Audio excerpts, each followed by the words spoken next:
남친과는 동갑이고요. 얼마 전 결혼 이야기를 하다가 남친이 이상한 논리를 펼치며 공동명의를 요구하기에 오랜 고민 끝에 조언을 구해보고자 글을 씁니다. 우선 저는 부모님께서 도와주신 덕에 경기 쪽에 아파트 한 채를 보유하고 있습니다. 현재 제가 살고 있는 집도 친정 부모님께서 해주신 전세고요. 모아둔 돈은 1억이 좀 안 되고 빚은 없습니다.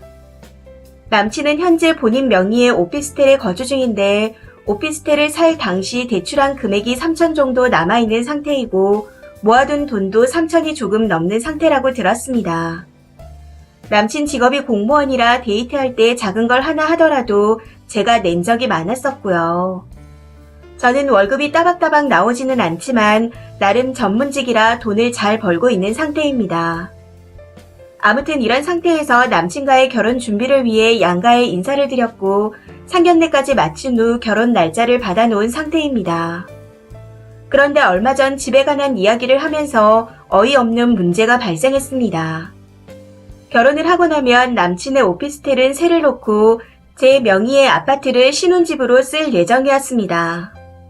여기서 다시 한번 말씀드리지만 아파트를 살 때 부모님께서 10% 정도 도와주셨고 이건 남친도 알고 있었습니다.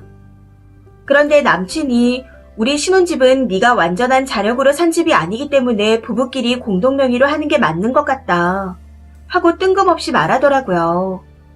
사실 제 집에서 신혼살림을 차리고 사는 것까지는 아무 문제가 없다고 생각했고 오히려 당연하다고 생각을 했었습니다. 그런데 명의에 대해서는 전혀 생각을 해보지 않았던 일이라 너무 당황스럽더군요. 그래서 무슨 소리야? 내 집인데 왜 네 명의로 해야 해? 그럼 너도 오피스텔을 공동명의로 내놔 하고 말했습니다.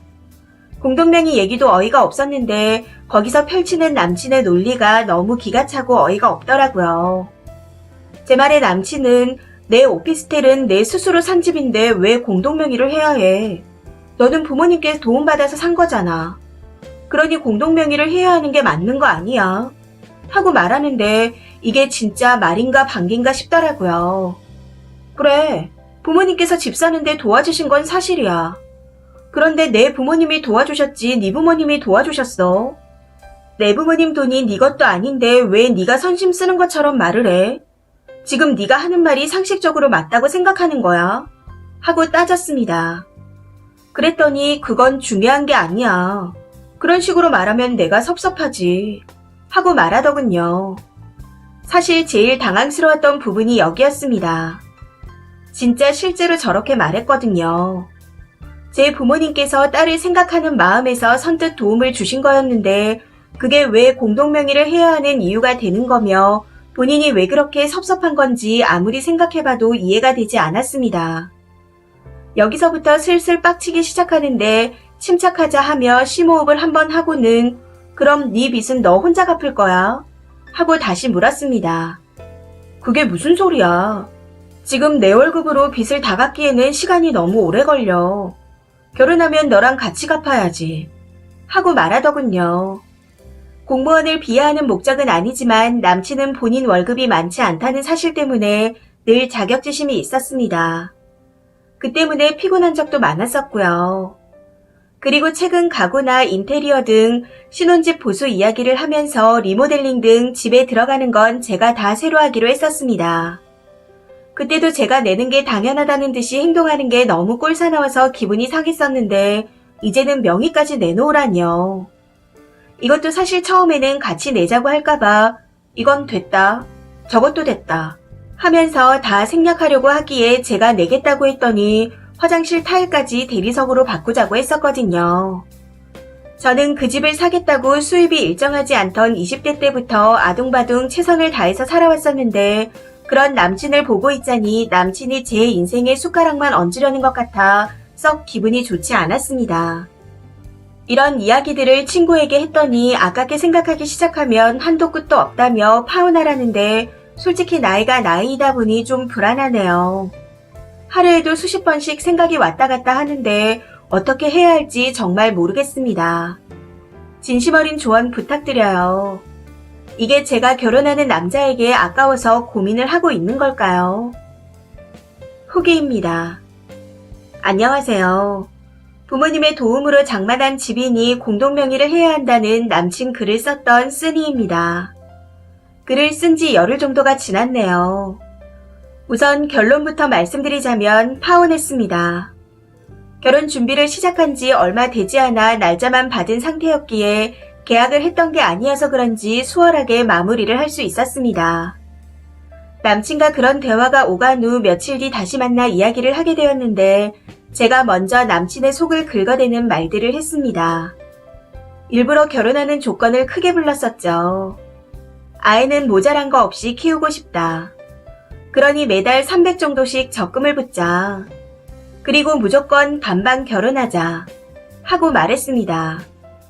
이외에도 보험료와 휴대폰 요금, 차량 유지비 등 공과금은 따로 관리하자 했고 네가 그럴 돈이 있으면 결혼을 진행하자 하고 말했습니다. 남친은 여기에서 자존심이 상했었나 보더군요. 사실 남친이 구급 공무원 시험을 31에 붙었습니다. 월급이 어느 정도인지 아시겠죠? 남친이 공무원 합격하고 얼마 안 돼서 저와 만나게 되었는데 수입이 얼마 되지 않은 시절부터 뒷바라지 아닌 뒷바라지를 제가 다 해줬다 해도 과언이 아닙니다. 어느 분이 그러시더라고요. 얼마나 호구 같았으면 저런 논리를 펼치냐고. 지금 생각해보니 그 말이 맞는 것 같네요. 아무튼 남친은 제 말을 듣고 그런 조건에 맞출 능력도 생각도 없다고 했습니다. 그저 계속 집 명의를 공동으로 내놓으라는 말만 되풀이할 뿐.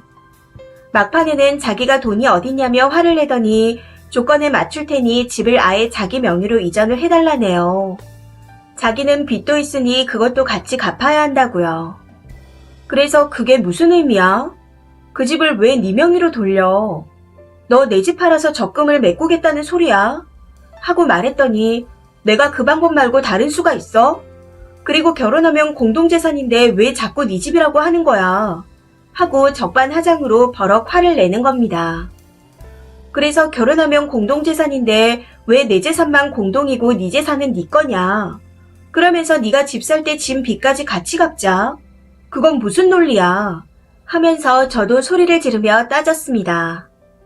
마지막까지 네가 산 집은 부모님께서 도와주신 거 아니냐는 헛소리만 해대는데 이쯤 되니 여태까지 이렇게 말이 안 통하고 억지 부리는 사람이라는 걸 몰랐던 제 자신이 멍청하게 느껴지더군요. 도저히 말이 통할 것 같지 않아 그냥 결혼 없던 걸로 하자. 한마디 하고 그 길로 바로 집으로 왔습니다. 집에 도착해서 부모님께 상황을 설명드리고 파혼하겠다고 말씀드렸고요. 전 남친은 아직까지 길길이 날뛰고 있기는 한데 그냥 오는 연락들을 다 무시하고 있습니다. 시간이 지나면 제 풀에 지쳐 떨어져 나가겠죠. 사실 막상 헤어지자 생각했을 때는 많이 불안하기도 했었는데 마지막까지 비논리로 대응하며 길길이 날뛰는 모습을 보니 그냥 정이 뚝 떨어진 것 같습니다.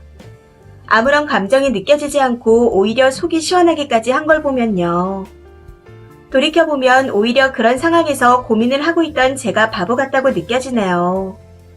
그렇게 사이다 후기는 아니어도 파혼은 했으니 저는 이 정도로 만족하려고 합니다. 여러분들이 해주신 조언이 제 결정에 많은 도움이 되었네요. 조언 주신 모든 분들께 정말 감사드립니다. 댓글입니다. 첫 번째 댓글. 이게 뭔 개소리래요? 여친 집은 공동명의, 오피스텔은 남친 명의. 거기다 남친 빚은 공동의 빚. 남친 놈은 몸만 오겠다는 거네요. 거지도 저런 거지가 없네요. 파혼하셨다니 정말 다행입니다. 두 번째 댓글. 사실 전 남친이 말하는 걸 보면 결혼 후 처가 재산을 빼돌릴 것이 뻔히 보이는 답변들이었어요. 솔직히 쓰니가 지금 받은 것들보다 앞으로 받을 게 더 많지 않나요? 부모 도움은 별개라는 계산법을 보면 차후 쓰니 부모님께서 주시는 돈들도 공동의 것이라고 주장할 게 뻔히 보입니다. 잘 헤어지셨어요. 세 번째 댓글. 아니 이런 논리력을 가진 사람이 공무원 시험에 합격했다고요? 혹시 비정규 계약직으로 들어갔다가 정규직으로 전환해준 공무원 아닌가요? 집은 네 집이니 인테리어 가정 가구는 네 돈으로 하고 부모님이 도와줬으니 명의는 공동명의 하자. 저런 머리로 어떻게 공무원을 하지? 진짜 파혼 잘하셨습니다. 저놈 대리오도 독박 살림, 독박 육아 시키면서도 신박한 논리로 뒷목 잡게 할 게 뻔한 놈입니다. 네 번째 댓글. 남자가 가난할 수 있고 얼굴이 못날 수도 있고 키가 작을 수도 있습니다. 그런데 염치 없는 놈, 서열에서 밀려난 특유의 열등감과 자존심만 있는 놈, 그리고 계산 빠르고 입 잘 털어서 여자들이랑 연애는 그럭저럭 잘하지만 동성 친구가 적은 놈들은 진짜 걸러야 합니다. 결론은 파혼 잘하셨습니다. 축하드려요. 다섯 번째 댓글. 남자 진짜 너무 찌질하네요. 여자 아파트는 탐나고 본인 오피스텔은 오로지 지 거고. 부모가 대체 어떻게 가르쳤으면 저런 계산이 나오는 거죠? 그리고 친정 부모가 도와준 거지 지부모가 도와줬나? 어디서 저런 멍멍이 소리를. 그리고 공동명의 하자면서 리모델링 비용은 안 내겠다고요? 저거 완전 거지 아닌가요? 어쩜 저렇게 마지막까지 뻔뻔한지. 그래도 늦게나마 정신 차리고 파혼하셔서 다행이에요. 앞으로는 사람 보는 눈 좀 키우셔서 제대로 된 사람을 만나세요. 여섯 번째 댓글. 빚은 같이 갚자. 네가 가진 아파트도 내가 섭섭하지 않게 공동명의하자. 거기다 빚 3천에 가진 돈도 3천이라. 도대체 왜 만나신 거죠? 오피스텔도 오르겠지만 아파트만큼 오르겠어요. 저는 저런 인간인 줄 모르고 연애하고 결혼까지 생각한 쓰니가 더 이상하네요. 아니면 쓰니가 그동안 호구처럼 만만하게 굴어서 저런 개소리를 하는 건가? 본문에서 이런 걸로 고민을 왜 하나 싶어 결혼할까 조마조마했었는데 다행히 파혼하셨네요. 앞으로는 사람 보는 눈 좀 키우세요. 이 사연은 여기까지입니다. 시청해주셔서 감사합니다.